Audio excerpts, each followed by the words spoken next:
Here, 'n gedig deur Lizanne Petrus. Ek is weer eens op my knieë, met my gedagtes leeg en my hart vol. Die duiwel speel met my. Social media speel ook 'n groot rol in die alledaagse lewe. Ek is vinnig om my foon te vang as my Bybel. Ek word gekritiseer omdat ek kind is. Ek kan nie asemhaal. Ek is in die put van hel. Die duiwel het my in die palm van sy hand.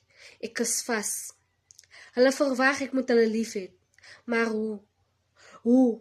Ek voel ek brand en my vel word van my gesig afgetrek. Ja, ek het hom gesien. Hy vermom hom in 'n engel van lig. Ek kan nie meer nie. Here, wat moet ek doen? Hoe kan ek hieruit kom? Ek is bang vir commitment. Oor geloof is ek nie meer seker nie. Ek vervloek myself, want my hart is ver van U af. Ek kan nie vorentoe gaan, ek kan nie agtertoe gaan. Ek is stak. Here, wat moet ek doen? Ek pleit dat U my moet help. Ek doen niks omtrent die sak. Hoe gaan dinge beter raak as ek nie in U glo? Here, wat moet ek doen?